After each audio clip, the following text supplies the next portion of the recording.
In December of 1944, as the Allied forces pushed toward Germany, Hitler launched his last desperate gamble, a massive surprise offensive through the dense Ardennes forest of Belgium. This was the beginning of the Battle of the Bulge. Caught off guard, the Allies rushed reinforcements to halt the German advance, and at the heart of this desperate defense was the 101st Airborne Division. Their destination was the small, strategic Belgian town of Bastogne, a vital crossroads that had to be held at all costs. The men of Easy Company, battle-hardened but exhausted, were trucked into the frozen landscape with little more than the ammunition on their backs and the winter clothes they were wearing. They were not prepared for what was coming. Within days, the German armored columns had completely surrounded Bastogne, cutting the 101st Airborne off from the rest of the Allied army. A ring of steel had closed around them. There would be no reinforcements, no resupply, and no escape. For the men trapped inside, it was the beginning of a frozen hell. The siege of Bastogne was a trial by fire and ice. The German forces pounded the American lines relentlessly with artillery, turning the once peaceful forests into a splintered, shell-scarred wasteland. Day and night, the terrifying screech of incoming shells, nicknamed Screaming Mimes by the GIS, was a constant reminder that death could come at any moment. But the enemy was not just the German army. It was the weather itself. The winter of 1944 was one of the coldest on record in Europe. Temperatures plummeted far below freezing, and the men, huddled in hastily dug foxholes, suffered terribly from frostbite, trench foot, and exposure. They were not equipped for this kind of Arctic warfare. With the supply lines cut, everything ran out. Food was scarce, ammunition was strictly rationed, and most critically, medical supplies dwindled to almost nothing. Casualties mounted daily, not just from combat, but from the brutal, unforgiving cold. It was in this desperate environment that one man would become the sole beacon of hope for the wounded and dying. That man was Technician 5th Grade Eugene Rowe, a combat medic from Bayou Chene, Louisiana. The world of the Louisiana bayous, a place of quiet, slow-moving water and tight-knit Cajun communities, was a universe away from the frozen hell of Bastogne. Rowe himself was a reflection of his home. He was shy, soft-spoken, and known for his gentle kindness. He had enlisted and trained as a medic at Camp Tocoa alongside the very men he was now tasked with keeping alive. In a company full of tough, boisterous personalities, Rowe was an unassuming and quiet presence. He didn't carry a rifle or a carbine. His only weapons were the aid kit on his hip, filled with bandages and morphine, and a deep well of compassion. The men of Easy Company, in a sign of both affection and profound respect, gave him the simple title of Doc. In the freezing foxholes of Bastogne, under the constant threat of annihilation, this quiet Cajun healer would become the most important man in the entire company. The role of a combat medic in World War II was one of almost unimaginable pressure. While other soldiers were trained to attack, to take ground, and to eliminate the enemy, the medic's sole purpose was to save lives. They were tasked with running into the very danger that everyone else was trying to escape. When a soldier cried out, "Medic!" on the battlefield, it was a summons to run directly into a hail of machine gun fire or an artillery barrage. Medics were often targeted by enemy snipers, yet they went anyway. They carried the burden of life and death on their shoulders, armed only with their training and a limited supply of medical gear. Doc Rowe embodied this selfless duty. He was not a fighter, but he was fearless. His bravery was not measured by the number of enemies he killed, but by the number of lives he saved, often at the direct risk of his own. In Bastogne, this burden would be pushed to its absolute limit. As the siege wore on, Doc Rowe became the only medic left to care for the entirety of Easy Company. He was a constant, moving presence in the frozen forest, a spectral figure moving from foxhole to foxhole, checking on the men, treating their wounds, and offering what little comfort he could.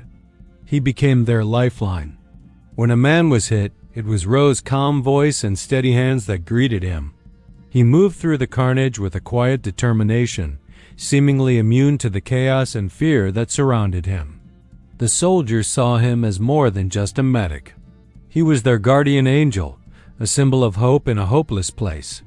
His presence alone was a comfort. In a world that had descended into pure brutality, Rowe's unwavering commitment to healing was an act of profound humanity. He was a reminder that even in the darkest of times, compassion and courage could still exist. The greatest challenge Rowe faced was the complete collapse of the medical supply chain. As the siege tightened, his aid kit became increasingly empty. The morphine syringes, essential for easing the agony of the wounded, ran out. The plasma, needed for life-saving transfusions, was gone. Even basic supplies like bandages disappeared. It was here that Rowe's ingenuity and resourcefulness became legendary. When his bandages were gone, he used torn scraps of soldiers' uniforms to dress wounds. With no antiseptics left, he used snow to clean injuries, a desperate but necessary measure in the freezing temperatures.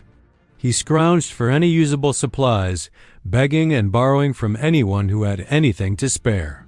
He was performing battlefield medicine with practically nothing, relying on his training and sheer force of will. He kept men alive through improvisation and an unshakable refusal to give up, even when he had nothing left to offer but his own two hands and his calm, reassuring presence. In the midst of the constant artillery barrages, Doc Rowe had his closest brush with death. While treating a wounded soldier in an open field, a German shell exploded just feet away from him. The blast was immense, throwing him through the air and burying him completely under a heavy blanket of snow and frozen earth. For a moment, he was gone, consumed by the very battlefield he was trying to heal. He was temporarily deafened by the concussion of the blast, his ears ringing, his body battered. Pinned beneath the snow, disoriented and in shock, he was now a casualty himself, another victim of the relentless German artillery. This was a moment that would have broken most men. Trapped, injured, and in shock, he had every reason to seek evacuation to save himself.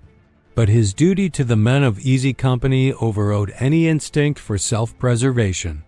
Instead of succumbing to his own injuries, Doc Rowe clawed his way out of the snowdrift that had become his temporary grave. Shaking off the disorientation and the ringing in his ears, his first thought was not for himself, but for the men who had been wounded in the same blast. He refused any medical attention for himself. Ignoring his own pain and the creeping effects of frostbite, he immediately went back to work. He moved through the aftermath of the explosion, treating his comrades. His hands steady despite the shock, his focus absolute. He had made an unspoken vow to his men, and not even being buried alive by an artillery shell could break it. This single act encapsulates the extraordinary character of Eugene Rowe. His own life was secondary to the lives of the men he cared for. It was a display of courage so profound that it left an indelible mark on every soldier who witnessed it. When the war finally ended, Eugene Rowe returned home to Louisiana.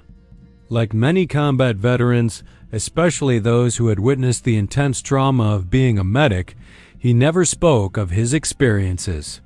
He quietly put the war behind him and sought a life of peace and normalcy. He did not seek recognition or fame. He took a modest job as a hospital technician, continuing his life's work of healing, but this time in a peaceful, civilian setting.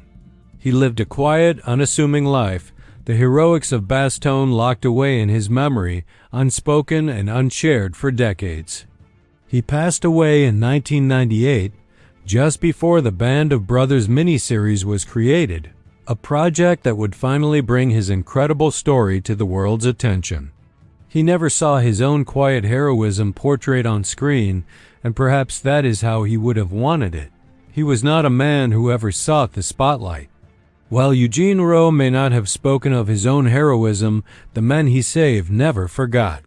In the interviews conducted for the book and series, when the surviving veterans of Easy Company were asked about bravery, they didn't speak of the best riflemen or the most daring officers. Over and over, they spoke of their quiet Cajun medic. Men like Dick Winters, Wild Bill Garner, and Carwood Lipton, heroes in their own right, all pointed to one man as the true embodiment of courage. They almost universally called him the bravest of us all. They knew that his bravery was different. It was the courage to run toward the dying, to face death unarmed, and to hold on to humanity in the midst of hell.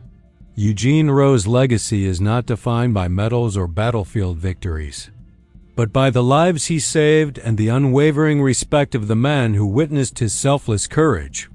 He was the quiet, unsung hero of Bastogne, the medic who held Easy Company together when everything was falling apart. His story is a powerful testament to the fact that the greatest heroes are often the ones who fight not to take a life, but to save one.